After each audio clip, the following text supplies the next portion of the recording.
안녕하세요. BTN 신행이야기 가피 목종입니다. 안녕하세요. 선영녀입니다. 여러분은요, 언제 보람을 느끼세요? 제가요, 나는 언제 보람을 느낄까 이렇게 생각해 봤더니요. 예. 조금은 좀 어려운 일이 있을 때, 그때가 좀 생각나는 것 같아요, 스님. 그럼요. 그래, 원래 힘들고 고생스러웠던 기억, 이제 그런 것들이 오래 남잖아요. 네. 쉽게 비유해서 108배 하는 거는 이제 좀 지나면 언제 했는지도 까먹는데 네. 3000배 했던 기억 평생 안 잊어버리잖아요. 네. 그 보람도 크고요. 네. 또 힘든 만큼 자신을 또 성장하게 되기도 하고. 맞아요, 스님. 오늘 만날 분이 바로 불교적 수행을 참으로 뜨겁게 아주 보람되게 한 분입니다. 아이들을 가르치면서 틈만 나면은 절하고 공부하고 이렇게 수행을 해오시는 분인데요. 예. 수행하는 선생님, 지광 김정숙 불자님을요, 먼저 화면으로 만나보시죠. 여기 아름다운 제가 수행자가 있다. 경남 진주 출생, 서울대학교 사범대학 졸업, 현 고등학교 교사 지광 김정숙 불자. 답답함에서 벗어나기 위해 시작한 수행이 이제는 빠뜨릴 수 없는 일상으로 정착됐다는 그녀. 이번 생에 운이 좋아 만나게 된 불법, 죽을 때까지 놓지 않겠다고 말하는 김정숙 불자의 하루하루 수행과 성찰의 삶, 그녀의 행복한 가피담이 지금 시작됩니다. 네, 웃는 모습이 예쁜 분입니다. 지광 김정숙 불자님을 모셨습니다. 어서 오세요. 네, 반갑습니다. 반갑습니다. 네. 세상에 미소가 참 좋으세요, 스님. 너무 좋으시네요. 그래서 집에서 별명이 천사라고요. 네. 왜 천사예요?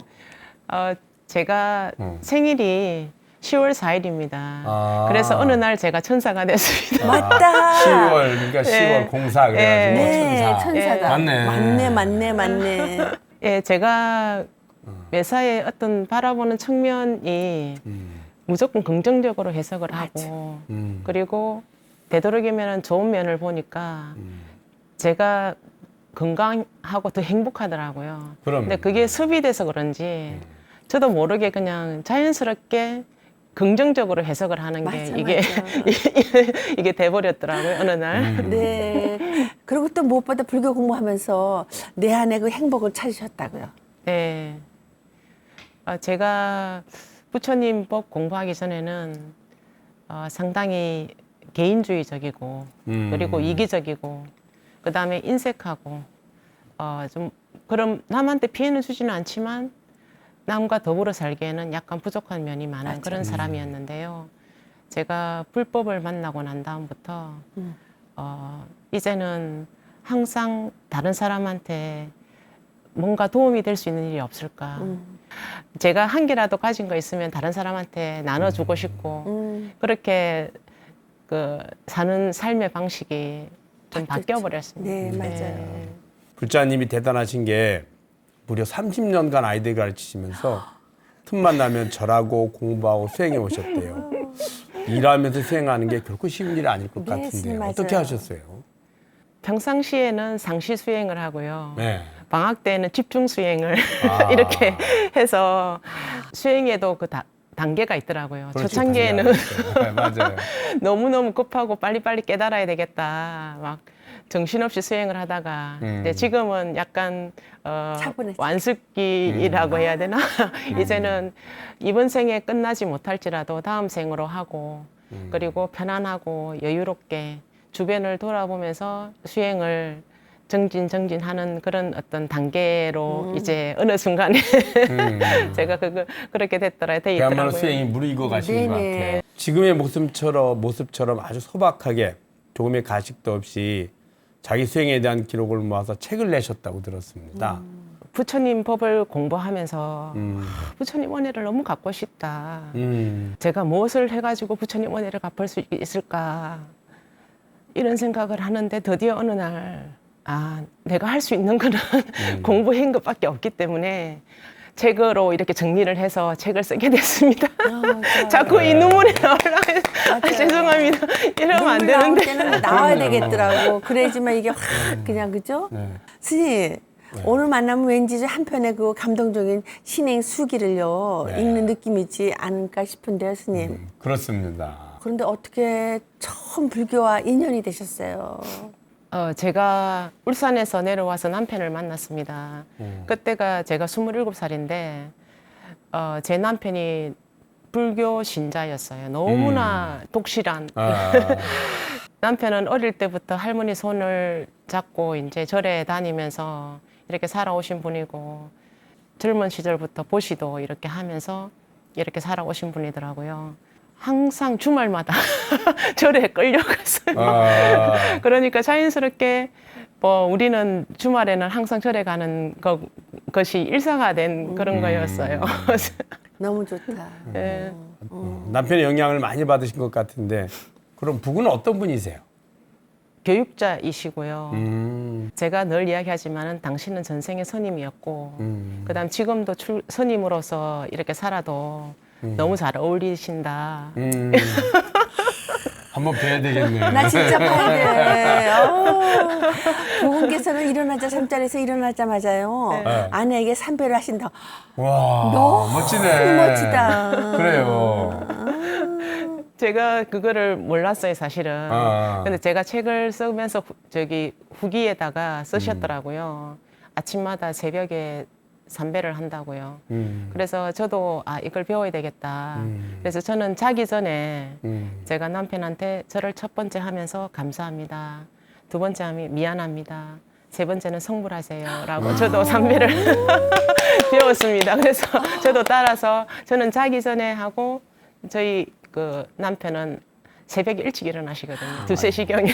그래서 근데 어머 저 말 들으니까 나 우리 남편 생각나요. 우리 남편은 내 사진에다가 예. 꽃을 그렇게 꼭 갖다 놔요. 그래서 조금 시들려면 또 바꿔다가 놓고. 그래서 내가 나는 죽지도 않은데 왜 내 사진에다가 이렇게 꽃을 갖다 놓냐 그랬더니 당신 좋으라고 갖다 놓는다는데 그것도 그런 의미가 있어. 내가 그럼요. 맥락. 네. 네. 나도 그럼 사랑받았네. 거사님이 도반이니까 그야말로 최고의 인연복인데 좋다. 친정 가족 중에서도 불심을 키우는데 도움을 준 분이 계셨다고요. 저희 둘째 언니가 네.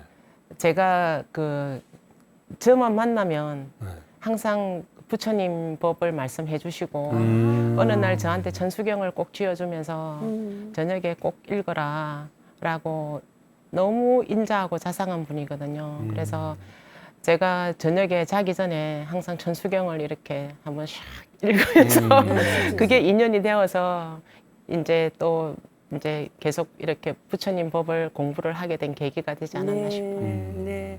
이제 언니한테도 감사하고 남편한테도 감사하고. 두 분이 다 선지식이네. 네. 자매가 많은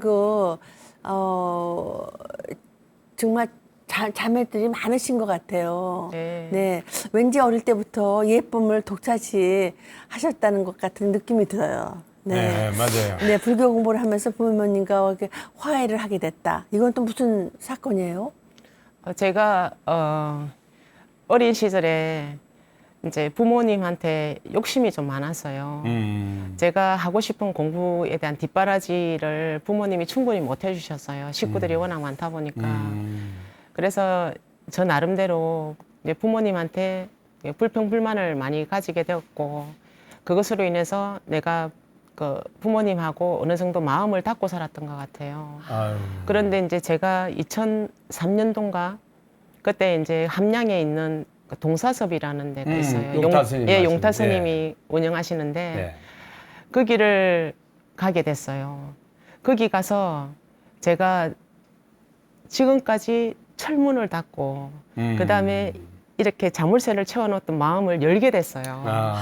제 마음을 열면서 제 부모님의 삶, 아버지의 삶, 어머님의 삶을 들여다보게 되었고 그리고 마음이라는 게 도대체 무엇인가 그때 들여다보면서 제가 엄청나게 울고 부모님, 어머니, 아버지에게 제가 용서를 빌었어요. 참여를 하셨네. 예, 참여를 너무 많이 했습니다. 그래서 제가 편지를 썼어요. 직접적으로 사랑한다는 말을 한 번도 못한 것 같아서 제가 너무나 부모님한테 잘못한 것 같다. 그래서 진심으로 참여한다는 편지와 더불어 이제 그거를 함양에서 끝나고 나오면서 저희 그 어머니한테 직접 말하기가 힘들더라고요. 네. 갑자기 나타나서 엄마 사랑해 이렇게 네. 말하는 게 너무 쑥스러워서 편지를 써가지고 이제 싱크대 밑에다가 넣어놓고 이렇게 왔어요. 그러면서 제가 있잖아요. 그때부터 이제 지금까지 저희 엄마가 저한테 어떤 얘기를 해도 저는 부정을 한 적이 한 번도 없습니다. 항상 너무 감사하고 고맙게 생각하고 아, 진짜 이거 부처님 갚이네요. 그럼 부처님 앞이죠. 이게 뭐냐면 엄마한테 용서를 빈다는 자체는 나를 용서하면서 내가 행복해지는 거예요. 네. 그죠? 그리고 내가 행복하기 위해서 용서를 빈 거잖아요. 그죠? 아우, 너무 이뻐. 그래서 그죠? 한 달 내내 제가 참회의 눈물을 흘렸는데 내가 왜 우리 아버지한테 그렇게 어리석었는지 우리 엄마한테 그렇게 어리석었는지 차 타고 가면서 눈물 흘리니까 남편이 왜 그러냐. 제가 죽을 때까지 부모님에게 용서를 빌어도 다 못할 것인데 그래서 한 달 내내 울면서 참회 이런 기도를 동사섭을 계기로 해서 그래서 그렇게 계기가 돼서 너무 저는 동사섭에 대해서 너무 감사드리고 있습니다. 아, 예. 네. 진짜 아버지 같은 스님이다. 그죠? 네. 네, 스님. 그러면서 점점 경전 읽기에 또 빠져들었다고요. 네, 저기 그 2009년도에 제가 이제 파견 근무를 가게 됐는데 네. 그때 이제 조금 힘든 상황에 직장 생활하면서 힘들었었어요. 그래서 그때 제가 갑자기 반야신경 이제 절에 가면 항상 반야신경을 이렇게 마지막에 하니까 그렇죠, 암송하죠. 반야신경이 도대체 무슨 내용인지 나도 암기를 한번 해보겠다 네, 네. 그때 생각해서 반야신경을 이제 연구를 하기 시작했어요. 아, 오온이 무엇인지, 그 다음에 12연기가 무엇인지, 차를 타고 학교 출근하면서도 연구를 하고, 자면서도 있잖아요. 누워서 그게 무슨 뜻일까, 이렇게 고민을 하고, 그러다가 드디어 이제 그 9월이 되는 어느 날, 예. 은행나무가 이렇게 온 가로수에 이렇게 노랗게 물들어갈 때, 반야신경을 다 배우게 됐어요. 다 배운 그 순간에 갑자기 제 마음속에 있잖아요. 외로움이라는 감정과 슬픔, 그다음 비탄 이런 어떤 감정들이 있잖아요. 네. 어느 순간에 거의 사라지고 없구나라는 것을 알게 됐어요. 반야신경을 통해서. 아, 정말 놀라운 저 자신의 경험이었어요. 그래서 하여튼 반야신경의 힘이 이렇게 위대하구나를 저는 개인적으로 경험을 했습니다. 그러니까 이게 나 홀로 공부에 도움을 준 또 선지식이 참 많다고 들었어요.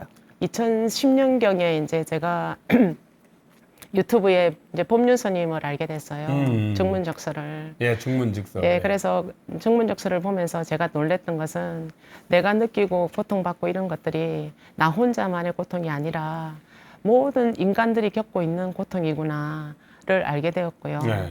근데 어느 날 그 한 질문자가 법륜스님한테 법륜스님은 어떻게 그렇게 깨달음을 얻어서 지혜로우신가요? 라고 질문을 하니까 법륜스님이 그 답은 금강경에 있다고 말씀하시는 거예요. 네. 그래서 그때 딱 그게 머리에 박혔어요. 필이 딱 왔네요. 네. 나도 법륜스님처럼 지혜로운 자가 되고 싶다. 네. 그리고 깨달은 자가 되고 싶다.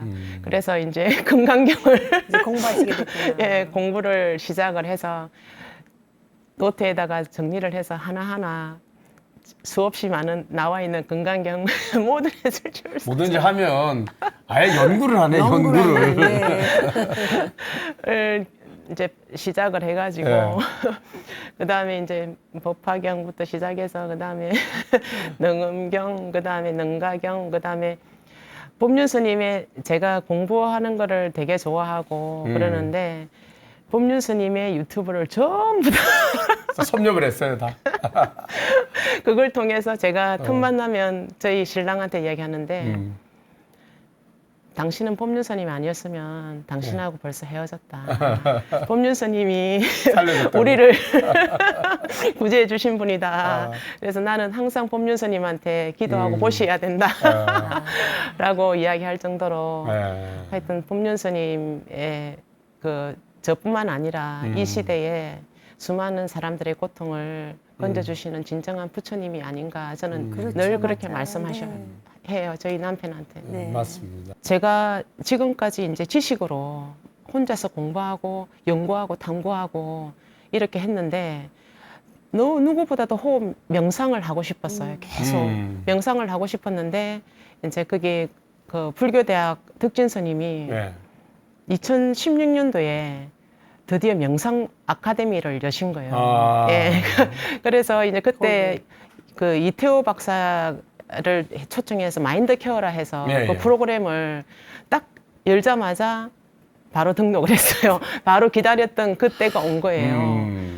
그리고 이제 그 해 첫 주에 이제 석굴암 밑에 수광전이라는 암자가 있어요. 거기서 호흡 명상을 이제 혼자서 하고 있었어요. 하고 있었는데 갑자기 온몸이 돌이 되어 가는 거예요. 돌처럼 딱딱하게 굳어지는 거예요. 그래서 막 저도 너무 놀랐어요, 처음에. 돌처럼 굳어져 가지고. 그래 가지고 이제 깨어났어요. 깨어나 가지고 이제 저녁에 이제 남편하고 같이 왔기 때문에 내가 거기에 계속 있을 수가 없어서 저녁에 집에 와서 이제 밤에 준비를 해서 명상을 하고 있었는데 이제 내 몸에서 손가락 땅구멍 마디마디 바람이 있잖아요. 바람이 너무나 선풍기 바람처럼 있잖아요. 샥샥샥. 그다음 온몸에서 바람이 나오고 있잖아요. 제가 그거를 경험하고 너무 놀라서 이태호 교수님한테 전화를 했어요. 그랬더니 교수님이 절대 현상에 따라가지 마라. 단지 지켜보기만 해라. 따라가지 말고 지켜봐라. 곧 사라질 것이다. 그래서 이제 그 토요일하고 일요일은 제가 부처님이 말씀하신 사대를 지수화풍을 제 온몸이 사대로 되어 있다는 것을 제가 경험을 하게 된 거예요. 그 경험을 통해 가지고 제가 부처님 말씀을 첫 번째로 이제 제가 몸이 열리기 시작한 거예요. 그래서 이제 몸이 열리기 시작하고 계속 이제 명상만 밤에도 새벽 계속 앉아서 명상을 하는데 저희 남편은 빨리 앉아나 내일 출근해야지 그런 얘기를 들으면서 제가 스님이 되면 얼마나 좋을까. 밤새도록 이렇게 명상하고 있어도 수행만 하고 있으면 되니까 그래. 우리는 제가자들은 또 다음에 출근해야 되고 돈 벌러 가고 일하러 가야 되고 애들 밥 챙겨줘야 되고 수행만 할 수 있는 삶을 산다면 이 세상에 더 바랄 것이 없겠다. 그러면서 또 이제 일주일이 흘러가면서 명상으로 돌아오면서 이제 일단 공부는 완전히 머리로 하는 공부는 완전히 이제 내려놓고 이제는 명상을 통해서 내 마음의 세계로 들어가게 된 거예요. 근데 이제 거기서 제가 놀라운 경험을 한 거예요. 설법전에서 제가 이제 깊은 명상에 빠져버린 거예요. 빠졌는데 갑자기 내 몸이 완전히 다 사라지고 호흡을 하고 있는 내 의식 있잖아요. 그 의식만이 나를 바라보고 있는 거를 목격을 한 거예요, 제가. 그래서 제가 이제 드디어 명상에 빠질 수밖에 없었던 게 그런 경험을 10일 만에 그런 경험을 하고 난 다음에 이제 집에서 계속 명상을 하는데 우주 속에 이렇게 떠 있고 그다음에 그 끝이 없는 세계 속으로 내가 허공 속에 있고 그다음에 밑에 방석이 없는 우주 속에 있잖아요. 방석도 만져보고 그다음에 어느 날은 명상을 하는데 눈을 감고 한단 말이에요. 눈을 감고. 눈을 감고 하는데 앞에 눈을 뜬 것처럼 있잖아요. 앞에 다 그 부처님 올려놓고 있는 테이블이 다 보이는 거예요. 그래서 제가 내가 눈을 만져봤어요. 눈은 감고 있는데 이게 다 보이는 거예요. 그리고 이제 또 각산 스님 강의에서도 많이 나오는데 그 어떤 희열보다도 있잖아요. 온몸에 그 희열을 느끼는 그런 것도 경험하고 초창기에 진짜 순수한 마음으로 그래서 그거를 초창기에 전부 다 경험을 한 거예요. 제가 책을 통해서 보니까 이게 초선정이 그런 게 아닌가. 그래서 덕진 선생님한테 가서도 그때 근접 산매 아닌가요? 그러면서 이제 혼자서 여기 그러니까 스님이 어이가 없다는 듯이 딱 쳐다보면서 많은 경계를 경험하셨네요. 예, 저 혼자서 네. 수없이 많은 경계를 경험하고 이제 그래서 제가 욕심이 자꾸 생기는 거예요. 이거를 끝까지 내가 니미따를 보는 그러니까 니미따를 보고 내 자신의 본 성품을 보는 단계까지 나는 끝까지 가고야 말리라. 밀어붙여보자. 그래서, 예, 밀어붙여. 시간만 나면 안고, 틈만 나면 안고. 그래서 너무너무 좋았습니다. 세상에. 그런 경험을 할 수 있었다는 거는 대단하죠. 보살님이 그 수행에 어떤 그 인연이 많이 있는 것 같고요. 맞아요. 또 집중이 남들에 비해서 예, 집중인 잘 되는 것 게 같아요. 예. 집중했을 때 일어나는 현상들이에요. 그게. 예. 그게 이제 집중도에 따라서 그런 경계들이 차이가 생긴 거거든요. 제가 하신 지금하고 것 같아요. 그때랑 비교를 해보면 네. 그때는 제가 명상을 하잖아요. 어떠한 망상이나 잡념이 하나도 없이 오로지 호흡에만 이렇게 집중을 집중이 하고, 됐었는데 욕심을 계속 가지게 되니까 그 이후에는 안 되는 거예요. 그러니까 어떤 분이요. 인간 하나 쉽게 들어가는 것만큼 또 큰 희열은 없잖아요. 그럼요. 그죠? 네. 그런데 공부도 좋지만 또 한편으로 집 걱정이 좀 되는데 그때 아이가 고3 수험생이었다고요. 네. 그래, 명상에만 하고 있으면 어쩌 그래요. 그래서 자녀와의 갈등은 없었어요? 예, 저희 애가 중학교 때 게임만 열심히 하더라고요. 근데 고등학교 갈 때가 돼서 얘를 위해서 내가 어떻게 해야 될까? 부처님, 법화경 사경을 해야 되겠다. 그래서 법화경 사경을 이제 제가 한 9월 달부터 아마 했을 거예요. 걔가 고등학교 가기 전에. 근데 제가 놀라운 경험을 했기 때문에 법화경을 사경을 하고 마지막에 딱 법화경을 사경을 한 3달 정도 걸려요. 예. 딱 놓는데 애가 저녁에 와서 저한테 뭐라 그러냐면 엄마 나 공부를 해야 되겠다. 게임 그만하고. 예, 게임 그만하고. 그리고 나는 이제 더 폰을 쓰지 않겠다. 그래서 폰도 해지를 하고 그다음에 그때부터 애가 공부를 하기 시작했어요. 미친 듯이. 예. 법화경 같네요. 예, 그래서 저는 만나는 사람마다 애가 이제 애 때문에 고민이 생기거나 애를 갖다 공부를 시키고 싶으면 법화경을 사경하라 라고 주변의 선생님들 전부 다 법화경 사경하라고 사경하면은 애들은 반드시 자기 길을 간다고 하여튼 그렇게 이야기합니다. 그야말로 법화행자시네. 그러네요. 네. 거의 그 정도면 이제 보통 이제 결혼 안 하시거나 했으면 보통 그럼 출가하거든요, 대부분. 네. 그런데 단기 출가를 하셨다면서요. 이제 내가 제 속에 살 일은 끝났다. 이제는 내가 나의 진정한 이제 부처님의 길을 한번 가보자 해서 이제 계속 그 가기 위해서 준비는 많이 하고 기회를 노리고 있었어요. 근데 그게 이제 모든 인연이 돼야 가는 거니까 그렇죠. 우리의 고3이기도 하거니와 계속 1년 내내 이렇게 절하고 그런 덕분에 제가 월정사로 가게 됐어요. 할만하시던가요, 그래? 딱 제 체질이. 굉장하세요. 네. 보통 사람 너무 힘들어가지고. 글쎄 말이야. 그러는데. 전 딴 생각 네. 하나도 안 나요. 안 하고 오로지. 그러고 보면 보살님이 정말 참 인연복이 참 많은 게 어머 달라이라마 존자님도 친견하셨다고요. 네네. 근데 코로나 때문에 모든 수행자가 올스톱이 됐잖아요. 네. 그러면 수행이 그 어려움은 없으셨어요? 계속 매년 수행을 하다 보니까 이제 일단은 그 월정사 있잖아요. 예, 단기 출가하셨죠. 예, 단기 출가했을 때 이제 그 3,000배가 만렙이거든요. 마지막 네, 3,000배를 네. 하고 점을 찍고 나오는데 그게 출가를 하니까 행자생활 하잖아요. 네, 행자처럼. 하루에 400배, 500배를 해야 되는 거예요. 네. 아침에 108배, 낮에 참회절 108배, 저녁에 108배. 그리고 뭐 소리 내면 문을 열 때 소리 나면은 참여합니다. 108배. 그다음에 다른 사람 팀에서 이제 문제가 식사할 때 소리 내면 108배. 하루에 기본이 400~500배인 거예요.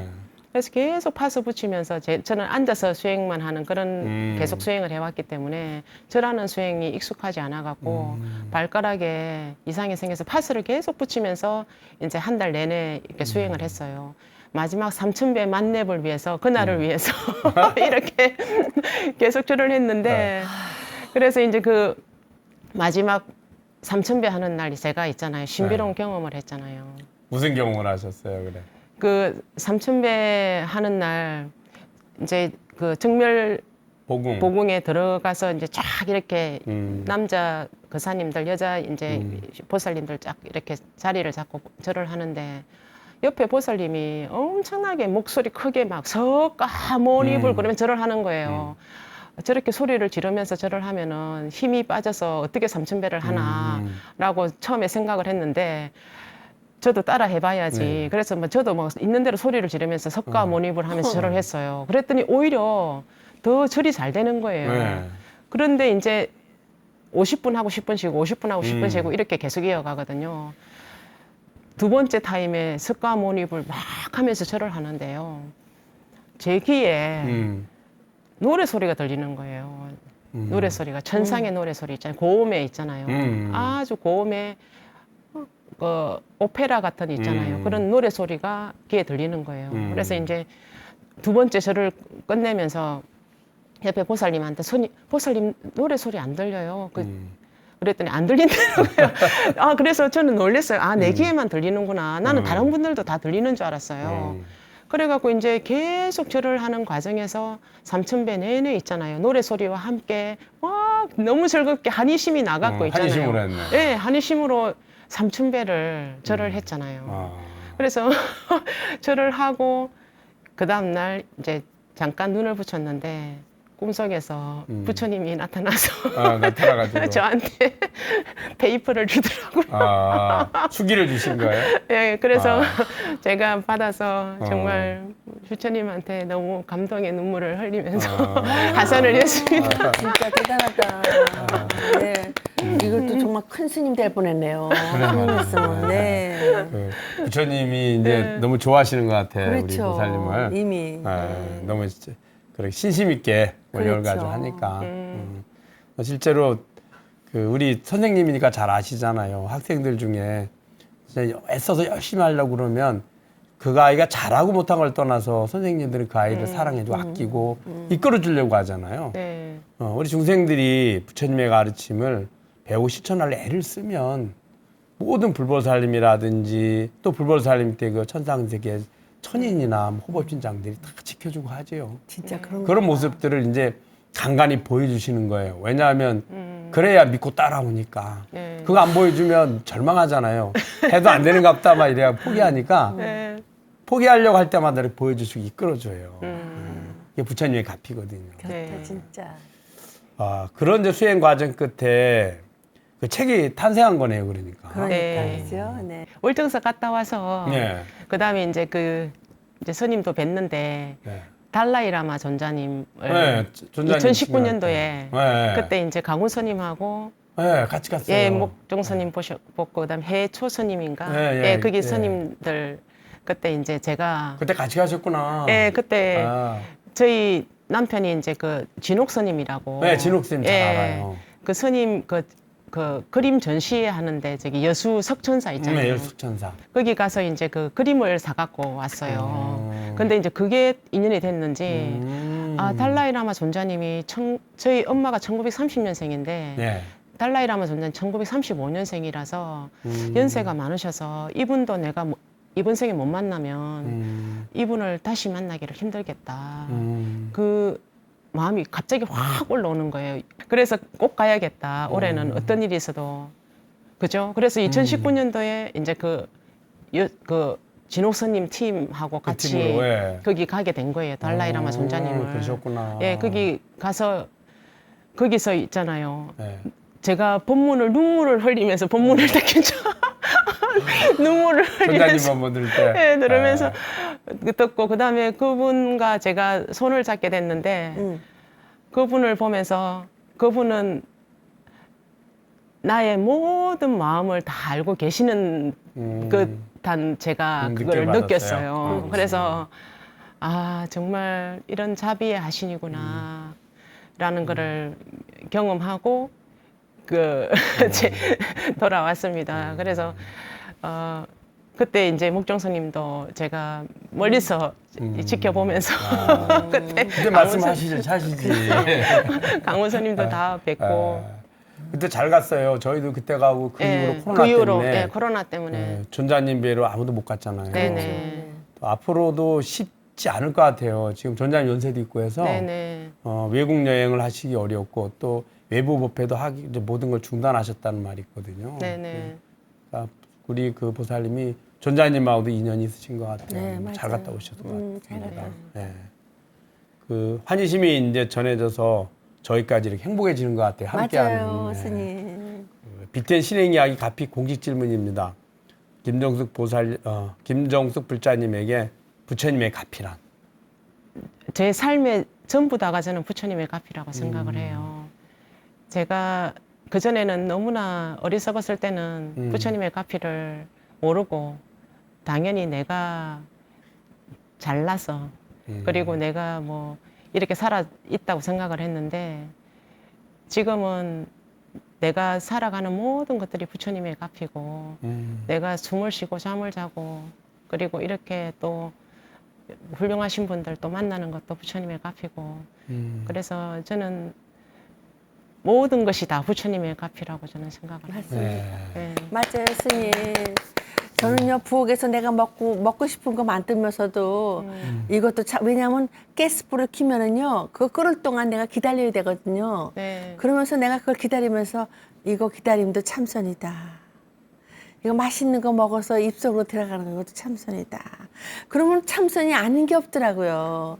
그래서 더군다나 이제 내 나이가 되니까 내 입으로 들어가는 걸 내가 손수 만들어 먹거든요. 네. 그러면서 그걸 만들 때 뭐 끓여야지, 볶아야지 이러면서 웃음이 나는 거 있지. 재밌어, 이제는. 옛날에는 막 힘들어서 빨리빨리 우리 아빠 밥하라 그러니까 빨리빨리 이러는데 이제는 한가하게 이것도 참선하면서 한가하게 내가 부엌도 갔다가 한마디로 커피 하나 마시려면 물 끓이잖아요. 네. 그러면서도 참선하면서 기뻐요.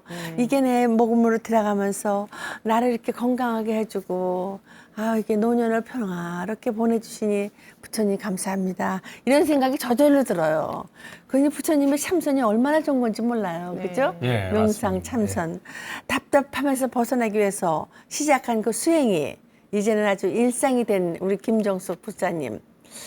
앞으로의 수행 계획은 또 어떻게 어떤지 궁금해지는데요. 그래요. 어떻게? 이제 어떻게 수행하실 건지. 예,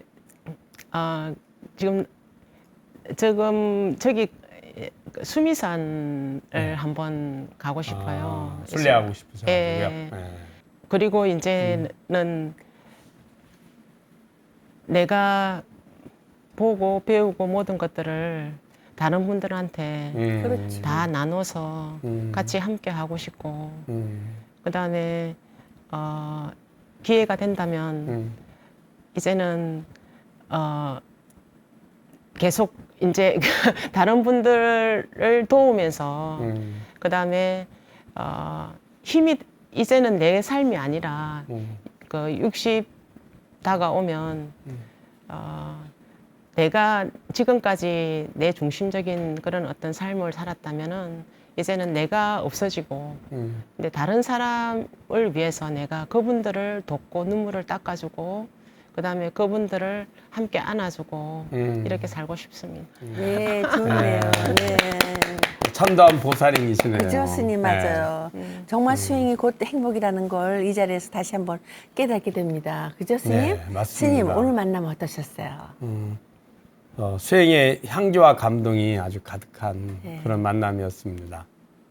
우리 중생들의 삶은 매 순간 자신이 원하는 행복을 얻기 위해서 살아가죠. 네. 근데 그 행위가 나에게 업장이 될 수도 있고 수행이나 공덕이 될 수도 있습니다. 우리가 행위를 할 때는 먼저 마음을 일으키고 그 마음을 언어나 행위를 통해서 표현을 하게 되죠. 그리고 실천해서 결과를 얻게 되고요. 이 과정을 부처님의 가르침으로 비춰보면 수행이 되고 공덕이 될 것이고 욕망과 집착으로 비춰보면 업장과 악업이 되겠죠. 네. 지금 이 순간 자신의 삶만큼 최고의 스승은 없습니다. 자신의 삶을 지켜보는 것, 그것이 바로 수행의 근본이죠. 이 삶을 부처님의 지혜로 살아가시는 김정숙 보살님, 더욱 건강하시고 부처님 가피로 문수보살의 지혜와 말씀하신 그 지장보살의 보살행을 성취하시길 바라드립니다. 네. 감사합니다. 불법 만난 기쁨과 감사함을 법보시로 나눈 분들이 있어서 소개합니다. 바로 새롭게 BTN 붓다의 후원자가 되신 분들인데요. 김병길님, 김희숙님, 신오수님, 양인호님, 최예준님, 최철웅님, 불자 가족분들, 부처님의 가르침을 널리 알리는 BTN 붓다에 동참해 주신 오늘 주인공들께 다시 한번 깊은 감사를 드리며 부처님 가피 안에서 여러분의 가정에 반관 소식이 이어지길, 건강과 화목이 함께 하시길 진심으로 축원드립니다. 네, 인생은 메아리 같다고 합니다. 내가 지은 거 다 나에게 돌아오니까요. 그죠, 스님? 네. 복 짓는 한 주 되시기를 바랍니다. 가피 오늘 여기서 인사드리겠습니다. 성불하세요. 성불하세요. 감사합니다.